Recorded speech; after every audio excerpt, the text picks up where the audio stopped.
Good morning class 10। আজকে আমরা যেটা পড়ব সেটা হলো কোণানুপাতের সম্পর্ক, মানে অভেদাবলী, ত্রিকোণমিতিক অভেদাবলী।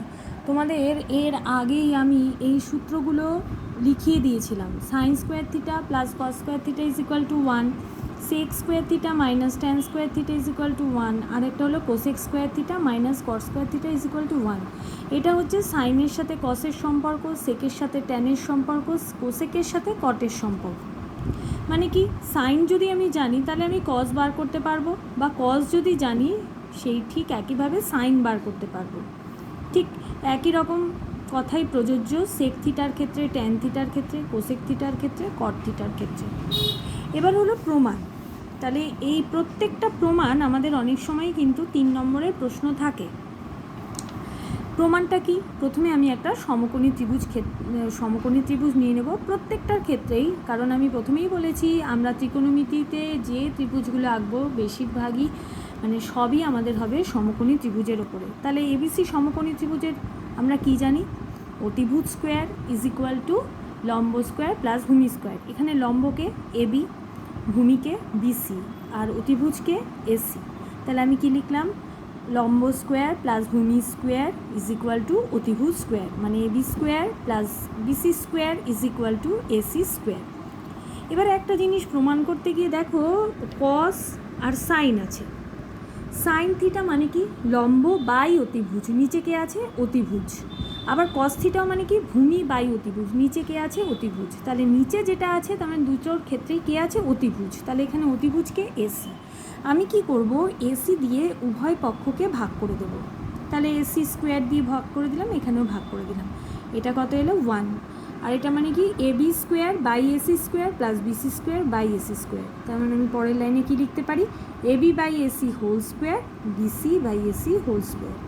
এবার দেখো এবি বাই এসি মানে কি? আঁকা থেকে দেখো, লম্ব বাই অতিভুজ লিখলাম হোল স্কোয়ার, আর বিসি বাই এসি মানে কি? ভূমি বাই অতিভুজ whole square is equal to 1। তাহলে লম্ব বাই অতিভুজ আমরা জানি সাইন থিটা, আর ভূমি বাই অতিভুজ আমরা জানি কস থিটা। যেহেতু স্কোয়ার আছে তাই কি লিখবো? Sine square theta plus cos square theta is equal to 1। এই আমার প্রথম প্রমাণটা হয়ে গেল। তাহলে মনে থাকবে, আমরা যখন যে সম্পর্কটা প্রমাণ করতে যাব আমি দুটো কোণানুপাতই দেখে নেব তাদের নিচে কে আছে। কোনো ক্ষেত্রে অতিভুজ থাকবে, কোনো ক্ষেত্রে লম্ব থাকবে, কোনো ক্ষেত্রে ভূমি থাকবে। যেটা নিচে থাকবে সেটা দিয়ে আমরা উভয় পক্ষকে ভাগ করব। এটাই হচ্ছে এটা মনে রাখবার প্রমাণ, মনে রাখবার উপায়। এবার দেখো এই প্রমাণটা হয়ে গেল। তাহলে আমি এখান থেকে কি পাই? সাইন স্কোয়ার থিটা বা কস square theta is equal two কি? 1 মাইনাস সাইন স্কোয়ার থিটা, এই যে লিখলাম। তাহলে কস থিটা কি? Is equal to √1 minus sine square theta. তাহলে আমি যদি অঙ্কে সাইন থিটার মান জানি তাহলে আমার কস থিটার মানটা কী বার করবো? √1 মাইনাস সাইনের জায়গায় মানটা বসিয়ে দেবো। ঠিক একইভাবে যদি কস স্কোয়ার জানি তাহলে কি লিখবো?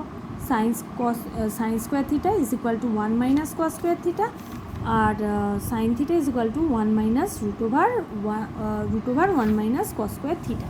ঠিক আছে, এবার আমরা পরের প্রমাণটায় আসি।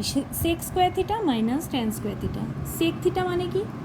সেক থিটা মানে হচ্ছে অতিভুজ বাই ভূমি, মানে কসের ঠিক উল্টোটা। এইভাবে মনে রাখবে, সেক বলে মনে না রাখলেও চলবে, কস মনে রাখবে আর কসের অনন্যককে মনে রাখবে, সাইন মনে রাখবে আর সাইনের অনন্যককে। তাই আলাদা করে ওইভাবে মনে রাখার কোনো দরকার নেই, দেখবে তারপরে আস্তে আস্তে মনে থেকে যাবে। সেক থিটা মানে কি? তাহলে অতিভুজ বাই ভূমি। আর ট্যান থিটা মানে কি? দেখো, লম্ব বাই ভূমি। তাহলে দুটোরই কে? ভূমি নিচে আছে, তাহলে আমার ভূমি দিয়ে এটাকে ভাগ করতে হবে। এবার আমি কি করব? একটু ঘুরিয়ে লিখলাম। আমি লিখলাম কি? অতিভুজ স্কোয়ার মানে AC square is equal to লম্ব স্কোয়ার প্লাস ভূমি স্কোয়ার। আমি কি বলেছি? যে আমি ভূমি দিয়ে ভাগ করব। তাহলে ভূমি ছাড়া যেটা লম্ব আছে সেটাকে আমি কি করলাম? এদিকে নিয়ে এলাম, বা দিকে নিয়ে এলাম। ঠিক আছে, ভালো করে বোঝো। AC square is equal to AB square plus BC square. আমি কি করলাম? লম্বটাকে এদিকে নিয়ে এলাম। কেন? ভূমি দিয়ে আমাকে তো ভাগ করতে হবে, তাই ভূমিটাকে আমি এই জায়গাতেই রেখে দিলাম, ডান দিকে রেখে লম্বটাকে নিয়ে এলাম। নিয়ে এসে আমি কি করলাম? ঠিক আগের মতো করে ভাগ করলাম। আমি পেলাম কি? অতিভুজ বাই ভূমি হোল স্কোয়ার মাইনাস লম্ব বাই ভূমি হোল স্কোয়ার। তাহলে কি? এটা মানে হচ্ছে সেক স্কোয়ার থিটা, এটা মানে হচ্ছে ট্যান স্কোয়ার থিটা। ঠিক আছে, এবার ঠিক একইভাবে সেক থিটা সমান কি? তাহলে sec square theta is equal to 1 plus tan square theta, sec theta is equal to √1 plus tan square theta. আর ট্যান স্কোয়ার থিটা মানে কি? দেখো ট্যানটাকে যদি তুমি ডান পক্ষে নাও তাহলে ওয়ানটা কী হবে, এইদিকে আসবে বাম পক্ষে, তাহলে ট্যান স্কোয়ার থিটা মানে হচ্ছে sex square theta minus one, tan theta মানে হচ্ছে √ sex square theta minus one. ঠিক আছে, ঠিক একইভাবে পরের অঙ্কটা মানে cosec square theta minus cot square থিটার মানটা আমরা দেখব। Cosec square theta minus cot square theta is equal to 1, তাহলে কোসেক মানে কি অতিভুজ বাই লম্ব, আর কট মানে কি ভূমি বাই লম্ব, তাহলে দুটোর ক্ষেত্রে লম্বটা হচ্ছে নিচে, তাই তো।